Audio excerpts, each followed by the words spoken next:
صلى الله عليه وسلم وشر الأمور محدثاتها وكل محدثة بدعة وكل بدعة ضلالة وكل ضلالة في النار. أعوذ بالله السميع العليم من الشيطان الرجيم. بسم الله الرحمن الرحيم. إنما يريد الله ليذهب عنكم الرجس أهل البيت ويطهركم تطهيرا. واذكرن ما يتلى في بيوتكن من آيات الله والحكمة إن الله كان لطيفا خبيرا. وقال الله تبارك وتعالى وجاءوا أباهم عشاء يبكون. اللهم صل على محمد وعلى آل محمد كما صليت على إبراهيم وعلى آل إبراهيم إنك حميد مجيد. اللهم بارك على محمد وعلى آل محمد كما باركت على إبراهيم وعلى آل إبراهيم إنك حميد مجيد. رب اشرح لي صدري ويسر لي أمري واحلل عقدة من لساني يفقهوا قولي. رب زدني علما رب زدني علما. سبحانك لا علم لنا إلا ما علمتنا إنك أنت العليم الحكيم. سامعین محترم، تمام قسم کی حمد و ثنا ایکائی یکتائی کی بڑائی اللہ رب العالمین کی ذات اقدس اعلیٰ و اعلیٰ کی خاص ہے کہ جس اللہ کا ہمارے اوپر بہت ہی بڑا احسان یہ ہے کہ اللہ نے ہمیں انسان بنایا، اشرف المخلوقات بنایا، دنیا کی تمام تر مخلوقات سے ہمیں اعلیٰ عرفہ افضل بنایا. عرب ان گنت بے شمار بے حد و حساب لا تعداد درود و سلام کی برکہ ہوں ہمارے آقا و مولا، ہمارے پیر و مرشد، ہمارے رہبر و رہنما، ہمارے مقتدا و پیشوا، ہمارے امام جناب محمد رسول اللہ صلی اللہ علیہ وآلہ وبارک وسلم کی ذات اقدس کے لیے. محرم الحرام کا پہلا جمعہ المبارک ہے اور اگست کے مہینے کا بھی پہلا جمعہ المبارک ہے. محرم الحرام کے مہینے کو کچھ اس اعتبار سے فضیلت حاصل ہے کہ اللہ رب العزت نے اس مہینے کو حرمت والے مہینوں کے اندر شمار کیا ہے. اس مہینے کا شمار جو 4 حرمت والے مہینے ہیں ان کے اندر شمار کیا ہے کہ اس مہینے کے اندر شکار کرنا حرام قرار دے دیا ہے. حرم کے اندر خاص کر حرم کے اندر تو ویسے بھی حرام ہے، لیکن رسول اللہ صلی اللہ علیہ وسلم نے فرمایا کہ یہ حرمت والے مہینے دوسرے مہینوں سے اس لیے فضیلت رکھتے ہیں کہ جو بندہ ایک عمل ان حرمت والے مہینوں میں کرتا ہے دوسرے کے بدلے میں اس کو 2 گنا اجر ملتا ہے. یعنی اگر ہماری نماز ہم نے ایک پڑھی ہے، جماعت کے ساتھ پڑھی ہے، تو ہمیں 22 نمازوں کا ملے گا. اگر ہم ان 4 مہینوں کے اندر حرمت والے مہینوں میں پڑھیں گے تو ہمیں ماہ رمضان سے علاوہ ہمیں 54 نمازوں کا ثواب ملے گا. یہ حرمت والے مہینوں میں سے ایک مہینہ ہے اور ہجری سال کا یہ پہلا مہینہ ہوتا ہے. اس مہینے کے اندر بعض لوگ اس کی بڑی فضیلت کو بیان کرتے ہیں اور یہ کہتے ہیں کہ اس کی تعریف اس حد تک ہے کہ اس مہینے کے اندر نہ شادیاں کی جائیں، نہ نکاح کیا جائے، نہ کسی قسم کی کوئی خوشی کی تقریبات کی جائیں. کس لیے نہ کی جائے ان سے پوچھا جائے. کہتے ہیں اس مہینے کے اندر امام حسین رضی اللہ تعالیٰ عنہ کو شہید کیا گیا. اللہ تعالیٰ جس بندے نے حضرت حسین رضی اللہ عنہ کو شہید کیا اور جو بھی قتل کرنے میں، شہید کرنے میں ملوث ہے، جو بھی قاتل ہے، جو ان کی حمایت کرنے والا ہے، ہم تو سارے اس کے اوپر لعنت بھیج رہے ہیں۔ اللہ کی بھی لعنت، فرشتوں کی بھی لعنت، نبیوں کی بھی لعنت، تمام پوری جمیع کائنات کی ایسے شخص پہ لعنت ہے جس نے حضرت حسین کو قتل کیا ہے۔ لیکن یہ کیا بات ہوئی؟ کیا حسین رضی اللہ تعالیٰ عنہ کا مقام و مرتبہ زیادہ ہے یا رسول اللہ کا مقام و مرتبہ زیادہ ہے؟ ایک گروہ تھا، رسول اللہ صلی اللہ علیہ وسلم کی وفات 12 ربیع الاول کو ہوئی، اس نے جشن منانا، جھنڈیاں لگانا، خوشیاں منانا، جھنڈیاں لہرانا شروع کر دیا۔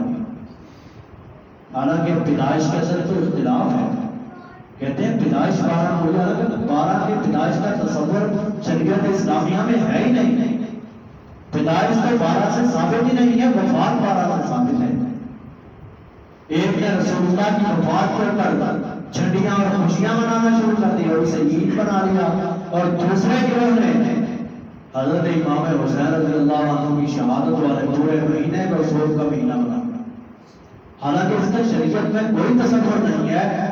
اللہ تعالیٰ نے قرآن مجید میں پہلے بیان کر دیا، اليوم اکملت لکم دینکم واتممت علیکم نعمتی ورضیت لکم الاسلام دینا، کہ آج کے دن، عرفہ کے دن، جب رسول اللہ صلی اللہ علیہ وسلم سلامت تھے، آپ زندہ تھے، اس دنیا میں موجود تھے، اللہ تعالیٰ نے دین کو مکمل کر دیا ہے۔ دین اس وقت کا مکمل ہے جب دین مکمل ہے۔ کسی شخصیت کی موت کے اوپر، ایک شخصیت کی موت کے اوپر پوری زندگی غم کے اندر 1 مہینے کو گزار دینا کوئی شریعت نہیں۔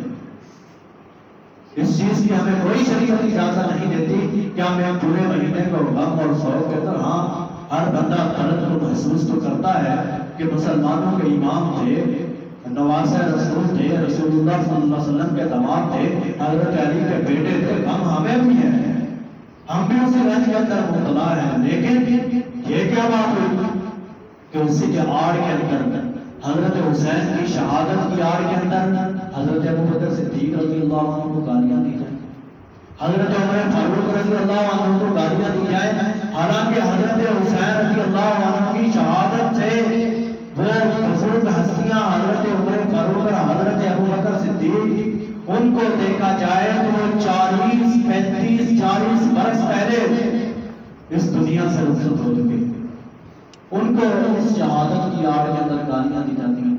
ان سب کو چھوڑیے، حضرت امیر معاویہ رضی اللہ عنہ میں کھلے عام تبرہ کی جاتی ہے، دشنام درازیاں کی جاتی ہیں، زبانیں کھولی جاتی ہیں کہ حضرت امیر معاویہ ملوث تھے، حالانکہ حضرت امیر معاویہ رضی اللہ تعالیٰ عنہ کے حسین رضی اللہ عنہ کی شہادت سے 23 برس قبل اس دنیا سے رخصت ہو چکے تھے۔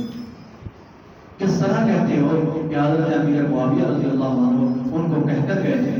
ایک بندہ کہہ کے جاتا ہے، اگر کسی نے دکھ بھی پہنچایا ہو، تکلیف بھی پہنچائی ہو، کیا ایک بندے نے کہہ دیا کہ اس کو مارنا ہے، 22-23 برس بعد میں اسے قتل کیا جائے گا؟ ایسے تو پاکستان کے کسی ملک کی عدالتیں بھی نہیں کرتی۔ عدالت کا فیصلہ بھی ہو، وہ بھی 2 سال 4 سال 5 سال 10 سال بعد، زیادہ سے زیادہ 12 سال ہو جاتے ہیں، اس سے تو کوئی ڈیٹ نہیں ہوتا۔ کیا ان کو رسول حضرت امیر معاویہ رضی اللہ عنہ جو کہہ کر گئے تھے، کیا ایک بات کا تصور کرو، پہلے تو وہ کہہ کر نہیں گئے، جھوٹ ہے سارا، فراڈ ہے، امت کو برگلایا جاتا ہے، دھوکے کے اندر ڈالا جاتا ہے۔ دوسری بات، اگر کہہ کر بھی گئے تھے، کیا قتل کرنے والوں کو امیر معاویہ کی بات کا حیا نہ آیا کہ فوراً عمل کر دیں؟ رضی اللہ تعالیٰ عنہ یہ سراسر جھوٹ ہے، جھوٹ کے اوپر ان کا عقیدہ ہے، جھوٹ کے اوپر ان کے عقیدے کی بنیادیں رکھی گئی ہیں۔ کوئی اس عقیدے کے اندر، اس مسلک کے اندر پورے کا پورا ایک گھورت کرتا ہے جو اسلام کے خلاف ایک بڑی ہرزہ سرائی ہے، جو نہ امہات المومنین کو مانتے ہیں۔ ان سب کو چھوڑے، لوگ کہتے ہیں ہمیں کہ یہ مسلک کے لوگ، یہ شیعہ مسلک کے لوگ، یہ صحابہ کو گالیاں دیتے ہیں، ابو بکر رضی اللہ عنہ کا برا کہتے ہیں، عمر رضی اللہ عنہ کا برا کہتے ہیں۔ وہ چھوڑیے، تو عمر اور ابو بکر عمر کی رضی اللہ عنہ ان کی کیا بات کرتے ہیں؟ ان کے عقائد کے اندر دیکھا جائے تو یہ تو اللہ رب العالمین کی ذات کو بھی معاف نہیں کرتے۔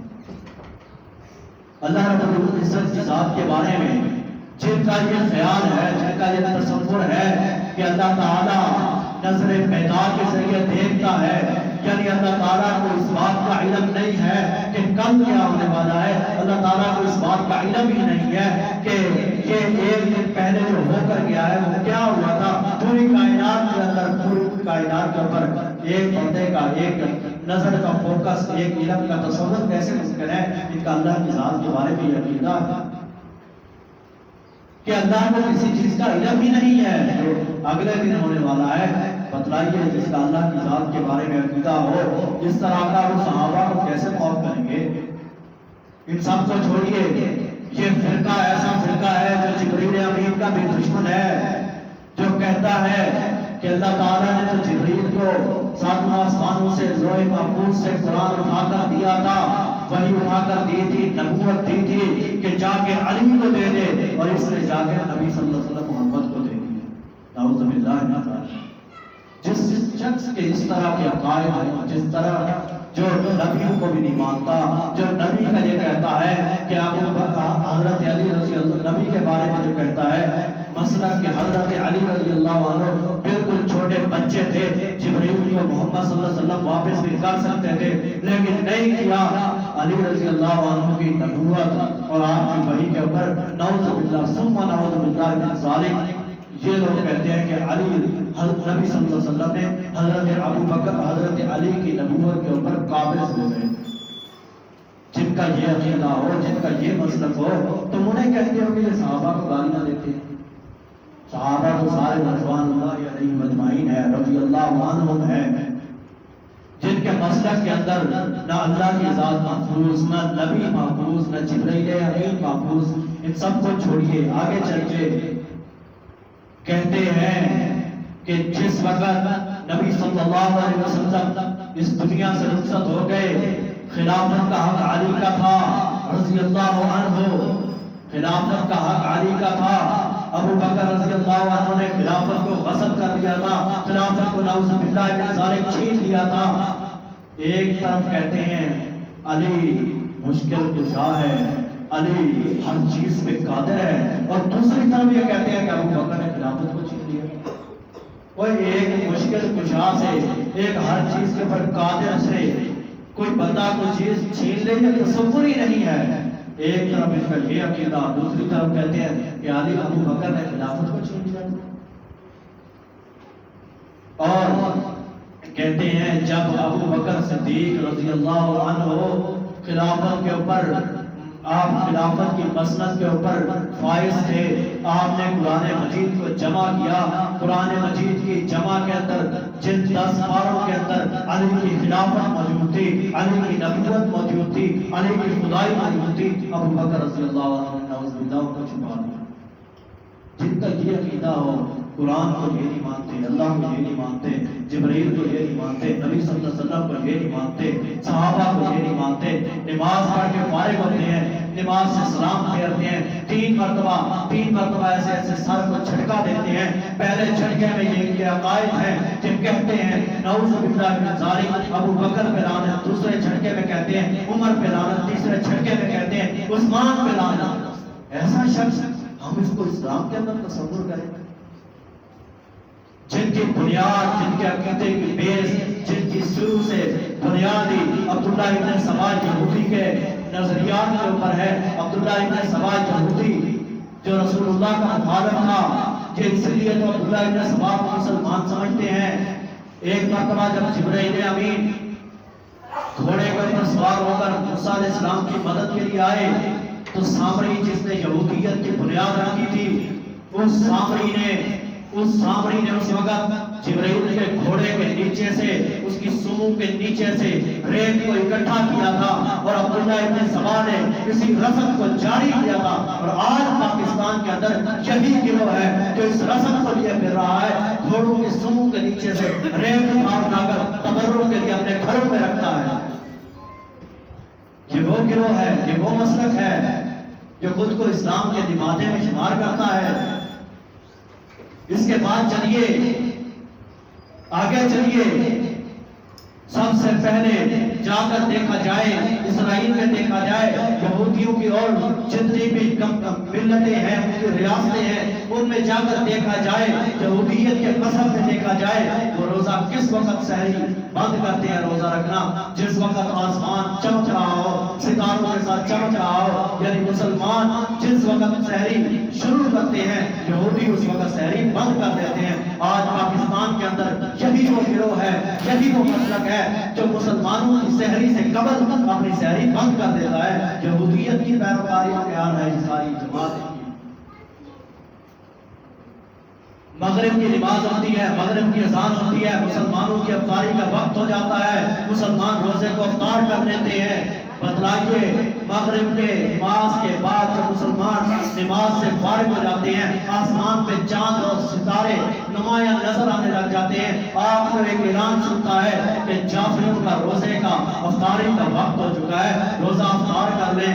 یہودیوں کا بھی یہی کردار تھا کہ وہ جب ستارے آسمان کے اوپر نظر آتے تھے اس وقت روزے کی افطاری کیا کرتے تھے، جس کی بیس اور بنیاد ساری کی ساری جو عبداللہ ابن سبا جو یہودی تھا، جس کا اسلام سے کوئی تعلق نہیں تھا، اوپر سے اسلام لایا تھا، اندر سے مسلمانوں کی جڑوں کو کھوکھلا کرنا چاہتا تھا، مسلمانوں کو نقصان پہنچانا چاہتا تھا، وہ یہودی کی بنیاد ان کے عقیدے اور مسلک ہے۔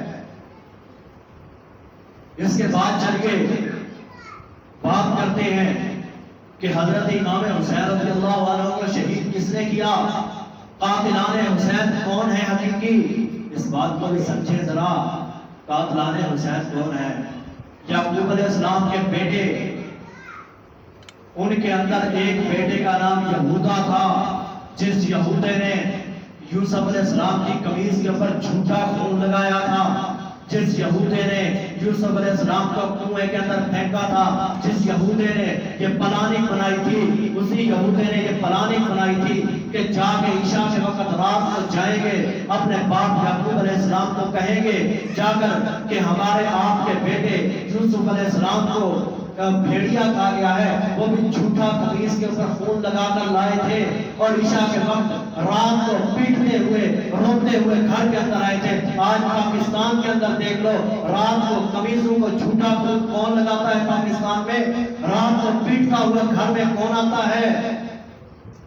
پاکستان میں بھی دیکھ لو، یہودیت کی بنیاد یہودے سے ہوئی تھی، اور آج اسی بنیاد کو پاکستان میں لے کر کون پھر رہا ہے؟ آپ کو پتا ہے، آپ کے علم میں ہے کہ کون اس عقیدے کو پروان چڑھا رہا ہے؟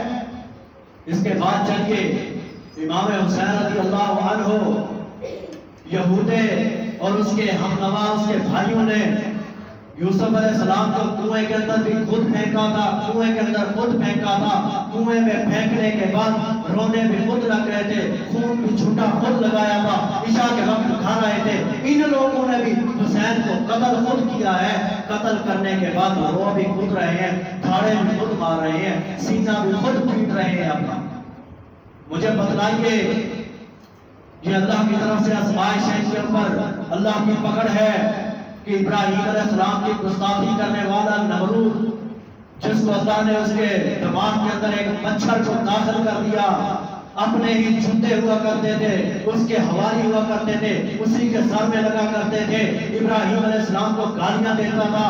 آج جو حسین کے قاتل ہیں، صحابہ کے دشمن ہیں، وہ آج بھی اسی عقائد کے اوپر گامزن ہے، انہی عقائد کے اوپر قائم ہے، اپنا ہاتھ ہے، اپنا سینہ ہے، پیٹ بھی رہے ہیں، مر بھی رہے ہیں۔ اگر یہ عقائد ان کے نہ ہوں، ذرا ان کی کتابوں کو کھول کے دیکھتے ہیں کہ ان کی کتابیں کیا کہتی ہیں کہ حسین رضی اللہ عنہ کے قاتل کون ہے۔ ایک ایک حوالے کا ذمہ دار حضرت حسین رضی اللہ عنہ کے قاتل مطالع الانوار، انہی کی کتاب ہے جو مرزا شیرازی نے لکھی ہے، جو ان کا امام ہے۔ آپ نے بھی یاد رکھنا ہے کہ حسین کے قاتل کون ہے، اور جا کے دوستوں کو بتلانا بھی ہے کہ حسین کے قاتل حقیقی کون ہے۔ مرزا شیرازی مطالع الانوار کے اندر لکھتا ہے، ہم نے جس کو شہید کر کے، ہم نے حسین رضی اللہ عنہ کو شہید کر کے بہت بڑی خطا کی ہے۔ مرزا شرازی ان کا امام ہے، ان کا مقتدا ہے، ان کا پیشوا ہے، جن کو یہ امام معصوم بھی مانتے ہیں، 13واں امام تصور کرتے ہیں۔ وہ کہتا ہے کہ ہم نے حسین رضی اللہ عنہ کو شہید کر کے بہت بڑی خطا کی ہے۔ کیا مطلب ہے؟ پیٹتے بھی خود ہیں، شہید بھی خود کیا ہے۔ جس طرح انہوں نے کنویں میں بھی خود پھینکا تھا اور پیٹتے ہوئے باپ یعقوب علیہ السلام کے پاس بھی خود آ گئے۔ اس کے بعد چلیے دائرہ المعارف سلطان الکبریائی کی کتاب، اس کے اندر پڑھیے کہ اس نے لکھا ہے حسین رضی اللہ عنہ کو کوفیوں نے شہید کیا، اور شیعہ کے علاوہ اس وقت سے لے کر آج تک کوفہ کے اندر کوئی بھی مسلک نہیں آیا۔ اس وقت سے لے کر اس گروہ کے علاوہ کوفہ کے اندر کوئی مسلک بھی نہیں آیا۔ مجھے بتلائیں حسین کا قاتل پھر کون ہے؟ جب خود کہہ رہے ہیں، خود انہیں کی کتابیں گواہی دے رہی ہیں کہ حسین رضی اللہ عنہ کی قاتل کون ہے؟ دائرہ المعارف سلطان الکبریائی کی کتاب ہے۔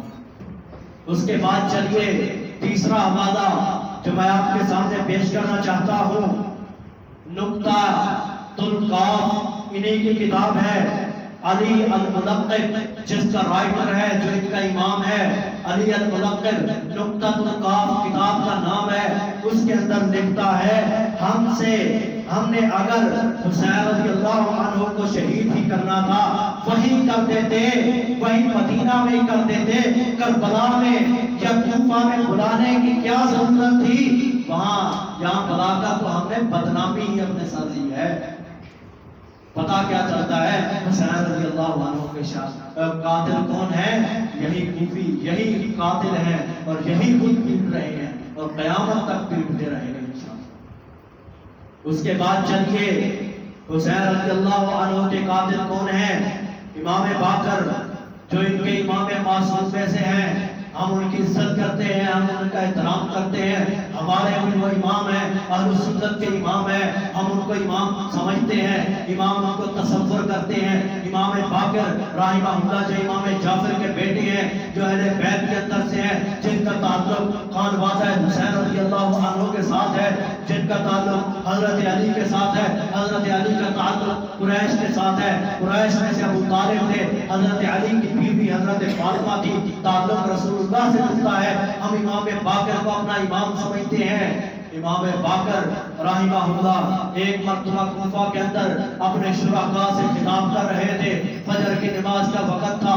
فجر کی نماز کے بعد امام باقر کہنے لگے، کیا میں تمہیں امام حسین کے قاتلوں کا نام بتلا دوں؟ بلا یا امام، یا امامنا، کیوں نہیں ہے امام؟ قل ماذا تقول، بتلائیے جو آپ کہنا چاہتے ہیں۔ امام باقر رحمہ اللہ کہنے لگے، امام باقر کہنے لگے، حسین رضی اللہ عنہ کو شہید کرنے والے، حسین رضی اللہ عنہ کو قتل کرنے والے اگر کوفہ کے شیعہ نہیں ہیں، مجھے بتلاؤ اس صفحہ اصلی کے اوپر ان کو شہید کس نے کیا؟ جب تمہارے امام کہہ رہے ہیں، تمہارے آئمہ کا، تمہاری کتابوں کا یہ نظریہ ہے، یہ عقیدہ ہے تمہارا کہ حسین رضی اللہ عنہ کے قاتل خود کوفی ہیں، تو پھر پیٹنے کی کیا ضرورت ہے؟ اس کے بعد چلیے پانچواں حوالہ جو کہ ان کے امام خمینی کا دادا امام نفیری ایرانی لکھتا ہے اپنی کتاب کے اندر، کتاب کا نام ہے فضل الائمہ۔ اس کتاب کے اندر لکھتا ہے، اس نے کہا امام ابن القیم رحمہ اللہ نے ایک مرتبہ کوفہ کا دورہ کیا۔ کوفہ کا دورہ کرتے کرتے اس مقام کے اوپر پہنچے، مقام کربل کے اوپر جہاں پہ حسین رضی اللہ عنہ کو شہید کیا گیا تھا۔ وہاں کے باشندوں سے پوچھا امام ابن القیم رحمہ اللہ نے، مجھے بتلاؤ آج میں امام ابن القیم تمہارے پاس آیا ہوں، امام حسین کا شہید کس نے کیا ہے؟ تو وہاں کے باشندوں نے کہا ہمارے آبا جو ہم سے قبل گزر چکے ہیں وہ شیعہ تھے، انہوں نے ان کو شہید کیا۔ تمہاری کتاب کہہ رہی، میں اپنی طرف سے نہیں کہہ رہا، نہ زبان میری ہے، بات تو نہیں کی ہے، کتاب بھی تمہاری ہے، فضل الائمہ تمہاری ہے، امام نفیری تمہارے ہیں، امام خمینی کا دادا تمہارا امام ہے، ہمارا تو نہیں ہے۔ ہماری تو کسی کتاب میں بھی یہ بات نہیں ہے کہ امام حسین کے قاتل شیعہ ہے، ہماری تو کسی کتاب میں بھی نہیں، اہل سنت کی کسی کتاب میں بھی نہیں ہے کہ امام حسین رضی اللہ عنہ کے قاتل نامی ایک شیعہ ہے۔ ہماری اہل سنت کا عقیدہ یہ ہے امام حسین رضی اللہ عنہ کو جس نے بھی شہید کیا، جو ملبس ہیں، جو امام حسین رضی اللہ عنہ کی شہادت کے اندر ملبس ہیں، جو شریک ہیں، جو خوش ہوتے ہیں، جو ان کو شہید کرنے کے اندر جن کا ہاتھ تھا، ہم سارے اہل سنت کہتے ہیں شہید کرنے والے، قتل کرنے والوں کے اوپر اللہ کی فرشتوں کی جمیع انسانیت کی اس کے اوپر کیا ہے؟ لعنت ہے۔ بولیے ذرا کیا ہے اس کے اوپر؟ لعنت ہے اس کے اوپر۔ ہمارا تو عقیدہ یہ ہے چاہے وہ تم ہو، چاہے کوئی ہو، چاہے کوئی ہمارے بنوں میں سے جو بھی ہے، شہید کرنے والے کے اوپر لعنت ہے، اللہ کی لعنت کا مستحق ہے، مسلمانوں کی لعنت کا مستحق ہے۔ ہم کب اس کی حمایت کرتے ہیں؟ اس کے بعد چلیے چھٹا حوالہ جو انہیں کتابوں سے دینے لگا ہوں، ملا صادق جس نے تاریخ کربلا کے اندر لکھا، ملا صادق نے تمہارا امام ہمارا نہیں ہے، ہم تو ان کا بھی احترام کرتے ہیں، ہم تو ان کو بھی رحمت اللہ علیہ کہتے ہیں، ہم تو ان کی بھی عزت کرتے ہیں، ہم تو ان کی بھی تعریف کرتے ہیں، ہم ان کی بھی توقیر کرتے ہیں۔ ملا صادق تاریخ کربلا کے اندر لکھتا ہے، تاریخ کربلا ایرانی طبقہ، ایرانی طبع، اس کے اندر لکھتا ہے تم نے بنو امیہ یعنی حضرت امیر معاویہ رضی اللہ عنہ کے خاندان سے دشمنی کس بنیاد پہ کر رہے ہو؟ کوفیوں کو بتلاؤ، امام حضرت امیر معاویہ کی اولاد سے، حضرت ابو سفیان کی اولاد سے، حضرت ابو سفیان کی اولاد سے یا حضرت امیر معاویہ کی اولاد سے تم دشمنی کس بنیاد پہ کر رہے ہو؟ جس وقت شہید تم نے خود کیا ہے، جس وقت ان میں سے جن کے نام تم لگاتے ہو ان میں سے کوئی موجود نہیں تھا، شہید تم نے خود کیا ہے، پھر ان کا نام کیوں لگاتے ہو، ان سے دشمنی کیوں کرتے ہو؟ پتہ کیا چلتا ہے؟ امام ملا صادق کا بھی یہی عقیدہ ہے کہ قتل کرنے والے خود کوفی ہیں، خود کوفہ کے لوگ ہیں جنہوں نے امام حسین کو قتل کیا رضی اللہ تعالی عنہ۔ چھٹا ساتواں حوالہ سنیے کہ بیان العربی کے اندر حسین الشبروی جو انہی کا امام ہے وہ کہتا ہے، بیان العربی جو فارسی طبقے کے اندر سے حوالہ لیا گیا ہے، فارسی طبع کے اندر سے لیا گیا حوالہ ہے، وہ کہتا ہے حسین کے قاتل خود ہمارے شیعہ ہیں۔ آپ کی کتاب ہے، ہماری نہیں ہے، آپ کی بات کہہ رہا ہوں، اپنی نہیں کہہ رہا، تمہارے اوپر الزام نہیں لگا رہا، تمہارا آئینہ تمہیں دکھا رہا ہوں کہ قاتل کون ہے، اور قاتل کر کے، قتل کر کے، شہید کر کے رونے والے، پیٹنے والے کون ہیں، تمہارے حقائق بتلا رہا ہوں، اپنی بات نہیں کر رہا، انہی کے مطلب کی کہہ رہا ہوں، زبان میری ہے، بات ان کی، انہی کی محفل سنوارتا ہوں، چراغ میرا ہے، رات ان کی۔ میرے بھائیوں، اب اگر کوئی بندہ یہ کہے کہ حضرت امام حسین رضی اللہ عنہ کو فلاں شخص نے شہید کیا، فلاں نے کیا، فلاں نے کیا، ہمارا اہل سنت کا جمیع عقیدہ ہے جس نے بھی شہید کیا اس کے اوپر ہر ایک انسان کی، ہر ایک فرد کی، جن و انس کی، فرشتوں کی، اللہ کی اس کے اوپر لعنت ہے۔ اس سے بڑی کوئی اور کیا بات ہو سکتی ہے؟ اس سے بڑی کیا بات ہو سکتی ہے؟ اس کے بعد چلیے اب دیکھتے ہیں ان لوگوں کی حضرت حسین رضی اللہ عنہ سے محبت کیوں ہے؟ یہ صرف حضرت حسین سے ہی محبت کیوں کرتے ہیں؟ حضرت ابو بکر سے محبت کیوں نہیں کرتے؟ حضرت حسن سے محبت کیوں نہیں کرتے؟ حضرت علی سے اتنی محبت کیوں نہیں کرتے؟ حضرت عثمان سے اتنی محبت کیوں نہیں کرتے؟ حضرت علی، حضرت عمر سے اتنی محبت کیوں نہیں کرتے؟ حضرت سیدنا رسول اللہ سے اتنی محبت کیوں نہیں کرتے جتنی محبت امام حسین سے کرتے ہیں؟ اس کو بھی ذرا دیکھیے۔ جس وقت حضرت عمر رضی اللہ عنہ نے، تاریخ کی بات نہیں، سند بات ہے، حوالہ یاد رکھنا ہے آپ نے، حضرت عمر فاروق رضی اللہ عنہ نے فتوحات کا سلسلہ جاری تھا، فتح کر رہے تھے، ملک در ملک فتح ہو رہا تھا، ایک ملک کے بعد دوسرا ملک، دوسرے کے بعد تیسرا، سلطنت بنائی جا رہے تھے، ریاست اسلامیہ کا قیام کر رہے تھے۔ اسی دوران حضرت عمر رضی اللہ عنہ ایران کی فتح کرنے کے لیے، ایران کو فتح کرنے کے لیے پہنچے۔ یہاں کے بادشاہ کا نام تھا یزدگرد، جو اس وقت ایران کا بادشاہ تھا، ایران کا خلیفہ تھا، ایران کا والی تھا، ایران کے جو حکومتی جانچ کو سنبھال کے بیٹھا ہوا تھا یزدگرد۔ حضرت عمر کی فوج نے یزدگرد کو مار دیا، قتل کر دیا، ہلاک کر دیا، یزدگرد مر گیا۔ یزدگرد کی اب 3 بیٹیاں تھیں، بات یاد رکھنے، یزدگرد کی 3 بیٹیاں تھیں۔ بتلانا یہ چاہتا ہوں ان کی حضرت حسین سے زیادہ محبت کیوں ہے۔ یزدگرد کی 3 بیٹیاں تھیں۔ یزدگرد کی ایک بیٹی کا نام شہربانو تھا، جو سب سے زیادہ اعلیٰ منصب والی تھی، جو سب سے زیادہ خوبصورت تھی۔ غلام بنا کر ان کو مدینہ کے اندر لایا گیا۔ جس وقت مدینہ کے اندر لایا گیا، حضرت عمر نے کہا، حضرت عمر رضی اللہ عنہ کو کہنے لگے، اے امیر المومنین، یہ بادشاہ کی بیٹیاں ہیں، یہ خلیفہ کی بیٹیاں ہیں، ان کے بیان کا، یہ شہزادیاں ہیں، ان کے بیان کا خیال رکھنا۔ حضرت عمر بھی کیسے انصاف پسند تھے۔ حضرت عمر نے کہا، اگر یہ شہزادیاں ہیں، ہمارے پاس شہزادہ حسین موجود ہے رضی اللہ عنہ، ہمارے پاس شہزادہ حسین موجود ہے، تو جو سب سے خوبصورت یا سب سے زیادہ اعلیٰ منصب والی شہربانو تھی، اس کا نکاح حضرت حسین رضی اللہ عنہ نے، حضرت عمر رضی اللہ عنہ نے حضرت حسین سے پڑھا دیا۔ آج یہاں پہ ایک بات یہ بھی سمجھ لیں کہ حضرت ابو طالب کو یہ لوگ مسلمان کیوں سمجھتے ہیں کہ اس نے رسول اللہ کے نکاح کو پڑھایا تھا۔ حضرت حسین رضی اللہ عنہ کے نکاح کو پڑھانے والے کون تھے؟ حضرت عمر فاروق رضی اللہ تعالیٰ عنہ۔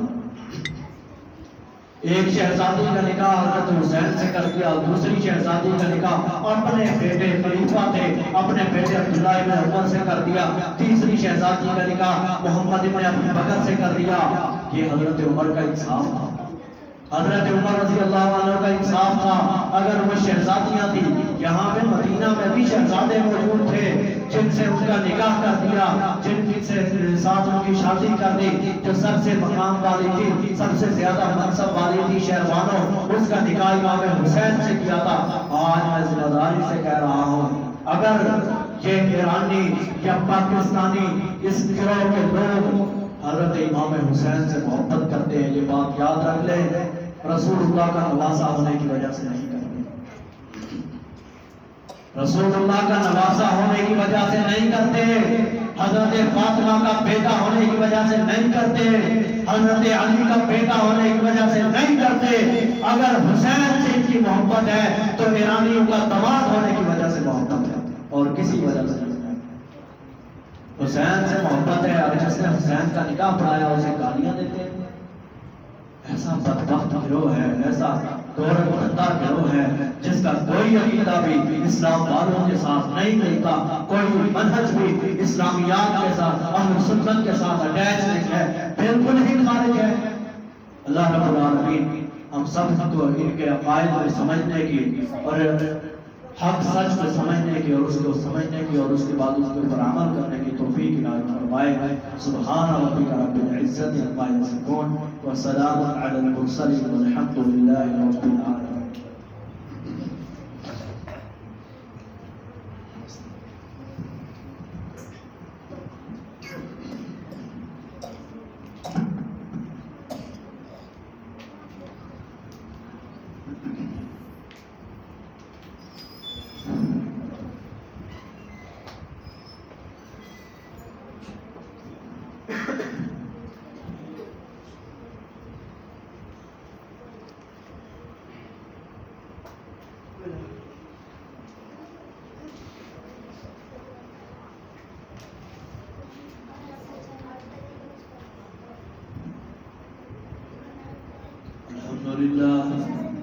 الحمد لله نحمده ونستعينه ونستغفره ونؤمن به ونتوكل عليه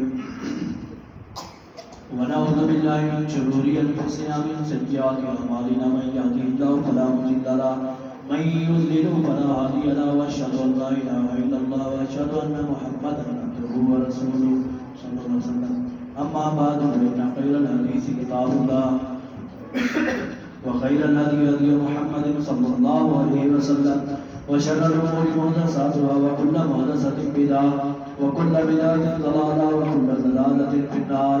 أعوذ بالله السميع العليم من الشيطان الرجيم. بسم الله الرحمن الرحيم. إنما يريد الله ليذهب عنكم الرجس أهل البيت ويطهركم تطهيرا. حضرات گرامی، مہنگائی ہے، آپ سب جانتے ہیں، اور جو بل آئے ہیں بجلی کے آپ سب جانتے ہیں کس قدر زیادہ اور بے حد، اتنے زیادہ کہ تصور بھی نہیں کیا جا سکتا. یقیناً اگر دیکھا جائے تو میں اسی بل کے اوپر دیکھ رہا تھا جو مسجد کا بل ہے، مسجد کا بل ہے، ٹی وی کا بل 300 روپے اس کے اندر ڈالا گیا ہے. مسجد کے اندر ٹی وی کا 300 روپے. یہ مسلمانوں کی حکمرانی ہے، جو مسلمان ہیں جو مسجد کے بل کے اندر ٹی وی کا بل بھی ڈال رہے ہیں. مسجد کے اوپر ٹیکس لگے گا، مسجد کے اوپر ٹی وی کا بل لگے گا. مساجد کو تم نے کیا کرنا؟ کیا اس طرح کے کام کرنے سے مساجد بند ہو جائیں گے؟ میرے بھائیوں، آپ سب نے اس کے اندر تعاون کریں اور ایک دو ساتھی کھڑے ہو جائیں. باہر پمپ بھی نیا لگوایا ہے، یہ دروازہ بھی آپ دیکھ رہے ہیں، یہ بھی نیا لگوایا ہے. 7,000 کا یہ اور 8,000 کا وہ، 15 اور 10 ساڑھے 10,000 بل ہے. 25,000 آیا ہے. آج پورا کریں گے تو جان چھوڑنی ہے، ورنہ میں کھڑا ہوں چاول ٹھنڈے ہو گئے. ہمت کریں. پہلے بھی اللہ تعالیٰ کا شکر ہے آپ بہت زیادہ تعاون کرتے ہیں، لیکن آج مزید زیادہ کریں. پچھلی دفعہ سے 2 اس سے زیادہ تعاون کریں. اور یقیناً آپ سب جانتے ہیں کتنے اخراجات، 25,000 روپیہ ایک مہینہ. یہ صرف ان کا تنخواہ وغیرہ سارا کچھ یہ الگ ہے اور اخراجات سارے الگ ہیں. آپ صرف اسی چیزوں کا بہت زیادہ، یعنی آپ کی مسجد ہے مقروض ہو تو یہ ایک بات اجبے کی ہے کہ ہماری مسجد ہو کے مقروض ہوئے. اس کے ساتھ سارے ساتھی بے شمار بے حساب تعاون کریں. اور یقیناً جو مسجد کو دیا جائے اس سے بڑی خرچ کرنے کی اچھی اور حسن جگہ کوئی نہیں. محبت کے ساتھ، پیار کے ساتھ، ثواب کی نیت سمجھ کر. اب کھانا بھی اس مرتبہ پچھلی مرتبہ بھی تھا اور آج بھی کھانے کا ضیافت کا انتظام کیا گیا ہے. دعا بھی کرتے ہیں جس ساتھی نے کھانے کے لیے یہ بندوبست کیا ہے. 2-3 جمعے اور 1-2 نے اکٹھے بھی پیسے جمع کروائے ہیں، 1-2 دیگوں کے لیے اکٹھے بھی جمع ایڈوانس کروائے ہیں. اللہ تعالیٰ ہم سب کو اجر جزیل عطا فرمائے. اللہ تعالیٰ ان کی ہر خواہش کو پوری فرمائے. اللہ تعالیٰ ان کے کاروبار کے اندر مال جان عزت کے اندر اضافہ فرمائے. سارے ساتھی ان کے لیے بھی بعد میں دعا کرنا اور بیماروں کے لیے بھی دعا کرنا کہا گیا ہے. سارے ساتھی مسجد کے تعاون میں کوئی بندہ بھی سستی نہ کرے، دل کھول کر تعاون کریں، محبت کے ساتھ، پیار کے ساتھ، ثواب کی نیت سمجھتے ہوئے. ہو گیا 25,000 انشاءاللہ. ماشاءاللہ پہلے بھی آپ ساتھی تعاون کرتے ہیں، آپ کے تعاون سے چل رہی ہے. یہ بات نہیں ہے کہ آپ تعاون نہیں کرتے، اللہ کا شکر ہے. سارے ساتھی بے حساب محبت کرتے ہیں، پیار کرتے ہیں، تعاون کرتے ہیں اور اتنا کرتے ہیں ہم سوچ بھی نہیں سکتے. میں کئی مساجد کو جانتا ہوں وہاں پہ تعاون، آپ کو بتا رہا ہوں کہ وہاں پہ تعاون ہوتا ہی نہیں ہے. 800، 1000، 1500 یہ جمعے کا ہوتا ہے. وہاں پہ مساجد کے اوپر ایک سال کا 1.5 لاکھ روپیہ قرضہ ہوتا ہے. ہمارے تو اللہ کا شکر ہے آپ ساتھیوں کی بڑی محبت ہے، آپ دین کے ساتھ پیار کرنے والے ہیں، دین کے ساتھ محبت کا، لگاؤ کا ایک ظرف رکھنے والے ہیں کہ آپ نے کبھی بھی جب بھی تعاون کا کہا گیا ہے آپ نے سستی نہیں کی. اللہ تعالیٰ کا یہی بھی بڑا لاکھ لاکھ شکر ہے کہ آپ دل کھول کر تعاون کرتے ہیں. اللہ تعالیٰ ہم سب کو جزائے خیر عطا فرمائے. اللہ تعالیٰ میرا اور آپ سب کا حامی و ناصر ہو. انشاءاللہ ضیافت کا آپ کے لیے اہتمام کیا گیا ہے. سنتوں کے بعد کھانے کا اگلے جمعے بھی انشاءاللہ آپ کے لیے کھانے کا تعاون، ضیافت کا انتظام کیا جائے گا انشاءاللہ. اور انشاءاللہ یہ سلسلہ آپ کے تعاون کے ساتھ ہے. ایک بندہ مہینے 2 مہینے بعد بھی اگر ایک بندہ 2 مہینے نہیں 5 مہینے بعد بھی ایک بندہ اگر دیکھ دینا شروع کر دینا تو یہ روزانہ کا سلسلہ بھی، ہر جمعے بھی سلسلہ چل سکتا ہے. اور یقیناً دیتے بھی ہیں، یہ کوئی نئی نام والی بات بھی نہیں ہے. اللہ تعالیٰ جو بھی تعاون کرنے والا ہے، جو معاون ہے، جو اخراجات کو چلانے والا ہے، جو جس طرح بھی ایک روپیہ بھی خرچ کرنے والا ہے اللہ تعالیٰ اسے جزائے خیر عطا فرمائے. سبحان ربک رب العزت عما یصفون وسلام علی المرسلین والحمد للہ.